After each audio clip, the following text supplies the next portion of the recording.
있게 여기는 지금 제시문 주고 뭐 공통점이 뭔지 키워드를 준단 말이야. 여기서 두려움이었잖아. 두려움의 공통점을 가진 네 제시문의 두려움의 내용과 이걸 어떻게 극복했는지를 적어주세요. 그럼 뭐 결국은 내용만 하는 거잖아. 가부터 라까지는 압축돼서 뭐라고? 두려움이라는 공통점. 두려움의 내용은 동일한데 왜 두려운지에 대한 이유는 각각 다양한 상황에서 이루어지고 있다. 다른 거야 다. 자, 가에서는 강물의 거친 소용돌이, 거센 소리, 그리고 시각과 청각이라는 감각의 감각적으로 느꼈기 때문에 이 공포와 두려움을 느꼈다. 혹시 빠져 죽는 건 아니야? 빠지면 죽을 것 같아. 뭐 이런 거. 그 두려움에 지각에 따른 주관적 판단에서 비롯된 것임을 깨닫고, 아, 이건 감각이 나의 그 어떤 지금 상황을 그 정확하게 파악하는 것이 아니라 감각의 영향으로, 즉 시각과 청각이라는 감각의 영향으로 실제와 다르게 혹은 과장되게 왜곡되게 내가 느꼈기 때문에 두려운 거라고. 그래서 이 주관적 판단에서 비롯된 것임을 깨닫고 스스로 깨닫고 자기가 왜 공포와 두려움을 느꼈는지에 대한 그것을 스스로 깨달았어. 마음을 다스렸더니 아까도 얘기했지만 물에 빠지면 옷이 젖고 몸이 젖고 내가 몸과 하나 되는 거. 이게 마지막이거든. 그럼 그렇게 돼버리지 뭐. 그러면 아무 문제가 없잖아. 그리고 당연히 물에 빠지면 옷도 젖고 몸도 젖고 물과 하나 되는 거겠지. 그건 뭐 당연한 결과잖아. 자, 그런 식으로 마음의 다스림, 마음을 잘 정리해가지고 감각의 왜곡으로부터 벗어났어. 그러니까 두려움도 함께 사라져버린 거죠.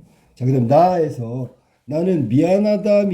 이 미안하다라는 말의 의미를 결함과 잘못이라고 해석하고 인정했단 말이야.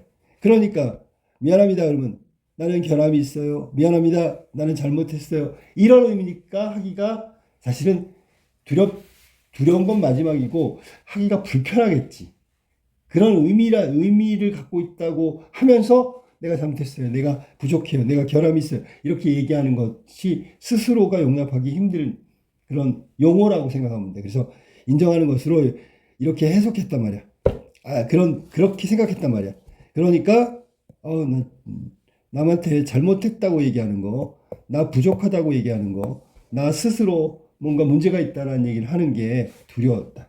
근데 미안하다의 의미를 관계적 가치를 알게 됐다. 자, 아버지하고 경변 아저씨 사이의 의미. 자, 서로 미안합니다 하면서 이들은 자신의 행동에 대해서 이해를 받았고 또 경변 아저씨도 자신이 잘못된 판단에 의한 그 행동, 그것에 대해서 또 사과한 거야. 용서를 받는 거야. 두 사람은 서로가 서로에게 미안하다고 했다는 그 자체가 이런 어떤 그 상황에 대한 미안함을 얘기하면서 이 사람의 관계에 대한 것을 유지해 갈 수 있는 그런 의미를 가진 게 미안합니다. 이게 무슨 잘못이 있다든지 내가 부족하다, 치명적으로 문제가 있다 그런 뜻의 미안함이 아니라는 것을 알게 됐다고. 그러니까 두려움으로부터 극복했다. 의미에서 여기는 의미의 재해석이라고 했으니까 의미 해석이 나오는 마찬가지지. 이렇게 해서 두렵고 미안하다의 의미를 다시 다른 방향으로 이해했기 때문에 재해석했기 때문에 두려움으로부터 벗어날 수 있었다. 그다음에 다의 영광은 다문화 가정, 그렇지, 정조대왕 역할, 연극에서의 역할, 스스로 어울리지 않아. 그러니까 스스로 어울리지 않는 역할을 한다는 게 두렵고 또 하나는 다른 사람들의 다문화 친구를 보는 편견이 두려웠다는 거지. 정조대왕 역은 얼굴이 까만 사람은 맡을 수 없어. 뭐 그런 얘기를 한 거야. 그런 세상 사람들의 편견, 우리의 편견, 그것 때문에 두려웠지만 나중에 편견에 벗어나 자신에게 신뢰를 준 사람, 자신을 지지하고 응원해 준 사람이 그런 게 어딨어. 너가 정조대왕 역할 해도 괜찮아. 뭐 이런 얘기, 잘할 거야. 열심히 해가지고 그 두려움에 맞서 싸우고 열심히 그 연기하고 혼신의 힘을 다했다는 게 벌써 맞서 싸웠다는 얘기. 그 다음에 라로 가볼까? 테러 때문에 가까운 사람들이 많이 죽었어. 그러니까 이 테러에 대한 공포, 두려움, 죽음을 실감했고 그 공포와 두려움이 결국 죽음이라는 것으로부터 비롯됐으니까 원인은 얘고요. 그 다음에 가족의 지지로 용기를 갖고 탈레반을 몰아내기 위한 활동, 그래서 적극적 활동으로 나서고 연대를 통한 두려움을 극복했다. 그리고 가족의 격려와 지지, 용기 뭐 이런 것들을 받아서 두려움으로부터 벗어난 거다. 이처럼 사람들은 여기부터 중요하지. 압축해야 되니까. 자, 시각, 청각이라는 감각에 지나치게 의존하면 이게 문제가 생깁니다. 해결책은 마음에 있다. 이거지. 그다음에 자격지심 이것도 마찬가지고. 자, 그 다음에 사회적 편견, 정조대항. 그 다음에 죽음의 공포, 이건 마지막 부분이지. 이 자격지심, 미안합니다. 자, 그래서 두려움의 원인을 이렇게 간단하게 정리해. 첫 번째, 감각의 시각, 청각이라는 감각에 지나친 의존은 사실에 대한 잘못된 해석과 판단을 내릴 수 있다라는 것을 말한 거고, 자격지심, 의미를 주관적으로 해석하고 아니면 제한적으로 해석하거나 왜곡된 해석을 통해서 스스로에 대한 어떤 부정적인 마음을 하는 자격지심, 이것 때문에 두려운 거고, 사회적 편견 때문에 두려운 거고, 죽음에 대한 공포 때문에 두려움이 몰려왔단 말이에요. 두려워하는 원인을 이렇게 1번, 2번, 3번, 4번으로 간략하게 하고, 그러면 해결 극복 방안도 역시 4가지 한꺼번에 마음의 다스림, 의미에 대해서 지지와 신뢰, 용기와 실천. 그래서 여기도 똑같이 1번과 2번과 1번과 2번과 3번과 4번. 그래서 이 매치업 시켜야 돼. 두려움을 극복할 수 있었다. 알았지? 그러니까 마지막에는 압축 요약을 해야 된다. 자, 1번 문제 답은 이렇게 정리할 수 있겠네. 라하고 마를 통합적으로 고려해 볼 때, 여기서 지금 아버지들이 딸과 아들한테 그들의 결정을 주체적인 판단에 맡기려고 하고 있는, 기회를 주고 배려하고 있는 아버지의 모습, 이게 이제 바람직한 조력자의 모습을 담고 있는 거지, 그치? 근데 바의 고모는 훈이의 미래와 진로 뭐 이런 것들에 대해서 개입하고 있고 영향을 미치고 있다. 그 영향이 고모의 주관적 판단이 개입된 거야. 일반적이고 세속적인 거지. 너 해가지고 취직해야 되고 뭐 나중에 잘 살아야 되고 이런 얘기를 하는 거 보면 훈이의 어떤 스스로의 결정을 존중하지 않는 양육 방식을 보이고 있다는 점, 그게 핵심이고, 라에서 보면 아버지가 탈레반 활동과 그런 것들을 적극적으로 하겠다는 딸의 인터뷰에 관해서 스스로 판단하고 네 권리라고 얘기하는, 격려해주는 모습, 그리고 기회를 주고 지지하는 모습, 이런 모습이 나타나지만 거기에 반대로 고모의 모습은 훈이의 결정을 믿어주지 않고 훈이의 진로, 미래 뭐 이런 것에 대해서 본인이 일방적으로 결정하고 강요하고 개입하고 영향을 미치고 있다. 마의 아버지는 아들의 대학 진학과 관련돼서 스스로 판단하고 결정을 해야 된다는 거, 그런 믿음을 보여줌으로써 스스로 판단할 수 있는 기회를 아들에게 주고 있단 말이에요. 역시 배려란 말이에요. 배려. 이 배려라는 게 뭘 도와준다는 뜻이 아니라 기다려준다는 얘기죠. 고모는 훈이의 의견을 무시했다. 주체적 판단을 여기서는 못하게 하는 거죠. 자신의 진로를 주체적으로 판단할 수 있는 기회를 박탈해 간 거죠. 그러면 그 비판의 내용은 그거지. 그래서 여기는 기회를 주었다라는 점, 기회를 뺏었다는 점 위에서, 여기서 라에서는 지지했다는 점, 여기서는 불신하고 믿어주지 않았다, 개입했다, 일방적이었다라는 말이 양육 방식의 비판적 내용으로 적당하다. 자, 그 다음에 사회 성규는 부모님과는 갈등하게 되고, 물론 할아버지 일 때문에 그런 거고, 수동적으로 순응하거나 회피하지 않고 그래서 이제 수동적으로 순응하면 그 상황으로 본다면 훈이의 모습이라고 봐야 되겠지, 그지? 회피하지 않고 회피하고 있는 게 훈이의 모습이지.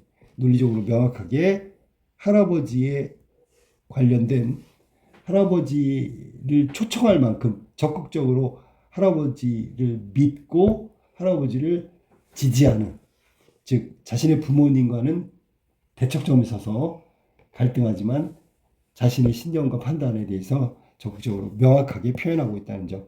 그러니까 굉장히 자신의 스스로에 대한 주체성이 강하다고 봐야 되겠지. 그다음에 아에 나타난 어머니의 금기, 어겨서는 안 되는 이 금기를 어기고 진취적인 도전을 했다. 하지 말라는 거 한번 해봤어. 그러면서 길의 의미를 늘 익숙한 길을 가는 것이 아니라 새로운 길을 가면 일종의 모험이다. 모험은 뭔가 새로운 어떤 그 환경에 적응할 수 있는 기회다. 뭐 이런 식으로 진취적인 도전이라고 이야기하면서 금기를 깼단 말이지. 이를 바탕으로 볼 때 훈이는 진로나 취업 이런 부분에서 고모와 대립되는 상황을 자 먼저 회피하지 말고요.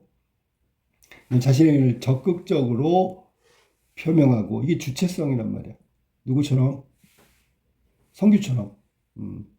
회피하면 안 되고요. 이거는 금기를 깨는 것처럼 대화하는 자세가 필요하다. 표명하고 대화하는 자세. 또한 다른 사람의 강요, 여기서 고모겠지.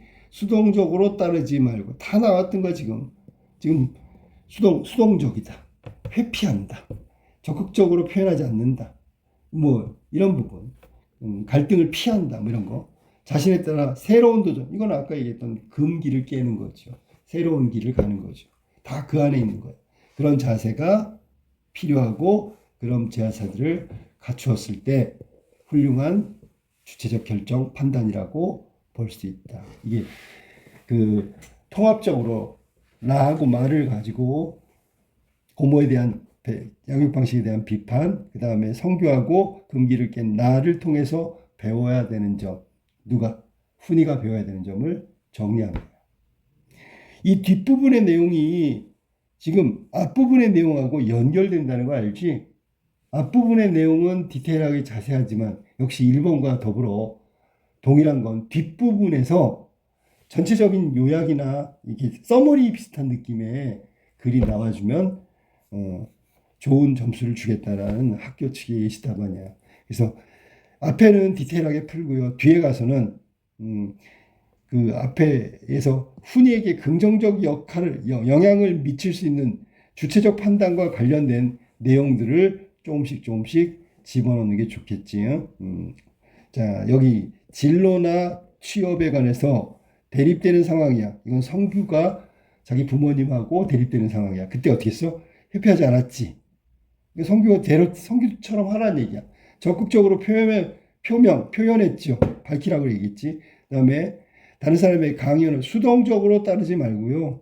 이거는 금기를 지키라는 어머니의 말을 무조건 수용하는 것이 아니라 그것으로부터 한번 금기에 벗어나는 새로운 도전, 새로운 길을 가야 된다는 그 얘기하고 연결돼 있어. 알았어? 그건 새로운 도전과 맞물려 있다.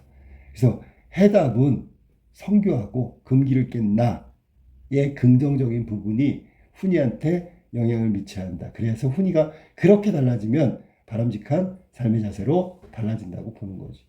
그게 여기까지가 2번 답 내용이야. 그러니까 마지막으로 강조하지만 제시문 안에서 답을 찾는 노력을 해야 되는 거야.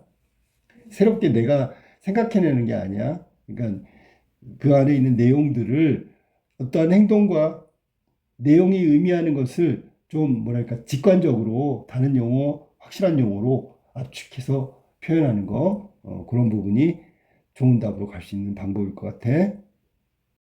여기 자아는 고골리의 외투라는 소설에 나오는 주인공이야. 아카키는 경찰서장이 외투를 찾더라도 필요한 서류를 갖추지 못하면 이 필요한 서류가 원칙이란 말이야.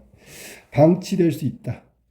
그러니까 지금 추워서 산 외투가 만약에 자기 것이라고 해서 다시 강도로부터 가지고 와도 내 것이라는 걸 증명하는 서류, 잃어버렸다는 뭐 증거 이런 것들이 없다면 다시 내가 되돌려받기가 어렵고 방치될 우려가 있기 때문에 빨리 찾아야 돼.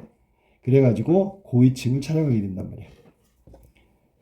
차에 따르면 차가 바로 관료제의 특성을 말한 건데 여기는 조직이라고 얘기했지. 조직. 규칙과 절차를 무조건 우선적으로 바탕에 깔고 있는 거야. 정작 외투를 찾아주는 데는 소홀히 한다라는 게 뭐냐면 관료제가 지향하는 목적 이걸 맨 앞에다 둔단 말이야. 개인적으로 아카키가 주인이고 뭐 증거를 될 만큼 자신의 물건이라는 걸 보여줘도 필요한 서류가 구비 안 되면 절차적으로 하자가 생기면 절대로 돌려주지 않는 거죠. 그게 관료제를 유지하는 관료제가 추구하는 마지막 목적이란 말이야. 목적, 목표, 원칙이란 말이야. 그러니까 외투를 찾기 위해서 아카키가 절차 규칙을 정하지 않고 여기 절차 규칙은 뭘까요? 관료제를 말하는 거야. 예를 들면 아카키는 경찰서장을 찾아가는 게 정해진 절차와 규칙을 따르는 거야. 근데 갑자기 고위층 인사를 찾아갔어. 일처리에 사적 감정이 개입될 여지를 만들어. 자, 그러면 여기 고위층이 만약에 중간에 개입하게 되면 그건 관료제적 성격이 아니고 고위층의 개인적인 판단이 되겠지. 그런 부분들이 개입되면 찾을 수 있을지도 몰라. 그래서 결국 이런 행위가 가져다 주는 건 이 관료제라는 튼튼한 구조물에 균열을 가게 하는 행위란 말이야. 그래서 공정성을 훼손한다는 행위 유발 문제점이 여기서 제시돼야 된다.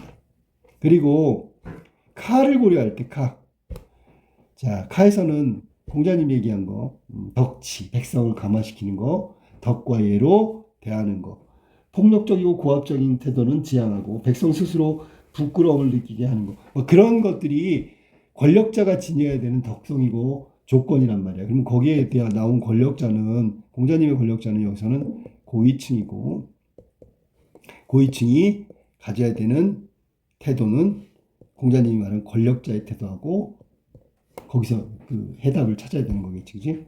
자, 고위층 인사는 난폭하고 고압적인 태도로 아카키를 대했단 말이야. 공포심을 느낄 정도로. 그렇게 하면 안 되고요. 여기 카의 내용처럼 지도자로서, 여기 고위층으로서 덕과 예를 갖추고 이해하고 배려하는 그런 마음으로 아카키를 감화시켜야 된다. 스스로 잘못한 행동이라는 걸 느끼게 만들어야 된다. 나를 찾아올 게 아니라 경찰서장을 찾아갔어야지. 그 사람이 해결해 줄 거야. 나를 찾아온 건 잘못된 거야. 뭐 이런 이야기를 해줘야 되지. 스스로 판단하는 자세가 필요하다 하면서 345자로 마무리가 됐네. 지금 3번 문제는 그대로 한 거, 그대로. 뭘 그대로 하냐면, 여기 나와 있는, 차의 내용이 관료제라고 그랬지, 그지? 아카키의 행위에 대한 얘기를 먼저 하고, 아카키가 왜 경찰서장이 아니라 고위층을 찾아갔는지에 대한 이유를 먼저 밝혀야 됐잖아. 이유. 그래서 여기부터 여기까지는 이유를 밝힌 부분이다. 그 다음에 차에 나타난 관료제의 특성에 대해서 이야기한 이유가 뭐냐면 관료제가 갖고 있는 특성은 바로 목적지향적이다. 거기에 바탕이 되는 건 정해진 규칙과 질서, 원칙 이걸 따라가는 거야. 그렇다면 경찰서장이 그런 관료제의 특성을 적용했을 경우 외투를 찾지 못해. 이 말은 관료제가 추구하는 목적 전치 현상이 일어날 것 같아. 그래서 아카키가 그 걱정 때문에 고위층을 찾아갔단 말이야.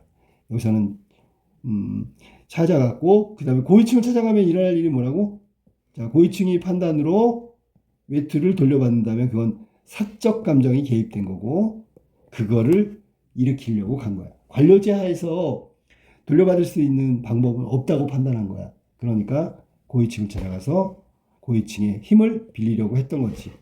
자, 근데 이게 심각한 문제는 뭐냐면 외투를 찾고 못 찾건 간에 그 아카키의 행위 자체가 관료제의 특성상 본다면 업무의 공정성, 즉 여기서 공정하다는 얘기는 관료제적 업무의 공정성을 말하는 거야. 절차와 규칙 이걸 완전히 다 깨버렸단 말이야. 자, 그런 부분에서 관료제의 붕괴 혹은 관료제의 와해 뭐 이런 문제가 생길 가능성이 아주 크죠. 왜냐하면 이 사적 개입이 들어가서 어떤 일이 치루어지면 계속해서 그런 일들이 일어날 수 있단 말이야. 그러면 원칙과 기본이 다 무너져 버리면 관료제는 더 이상 유지할 수 없다. 이런 얘기를 하고 있는 거야. 자, 그리고 카를 고려했을 때, 자, 고압적이고 폭력적이고 포악한 모습을 보인 이 고위층은 지도자 혹은 권력자로서의 어떤 그 사회적 신분에 걸맞는 자세를 갖추지 못하고 있고요. 아카키가 왔을 때 그 고압적인 태도를 보이고 그다음에 다소 폭력적이고 공포심까지 유발할 수 있을 정도, 옆 사람이 느낄 정도면 대단하겠지, 그지? 그러면 거기 나온 카의 내용에 따라서 지도자가 가져야 되는 덕목, 권력자가 가져야 되는 덕목, 고위층이 가져야 되는 덕목은 바로 덕과 예를 갖추는 거다. 이거는 이해심이고 예의는 사람을 대하는 태도다. 그러니까 이 덕은 이해하고 아까키를 이해하고 예는 아랫사람이지만 배려하는 어떤 태도나 방식을 가져야 한다는 얘기를 하고 있는 거예요. 그리고 거기 나온 대로 아카키 스스로 뭔가 잘못됐다는 거, 관료제의 특성을 고려하면 자신의 행동이 사적 개입을 유발시킨다는 이런 부분 때문에 잘못된 판단이라는 걸 스스로 느끼게 했어야 한다. 그게 바람직한 고위층이 가져야 될 덕목이라고 이야기한 거예요. 이런 식으로 정리하면 돼.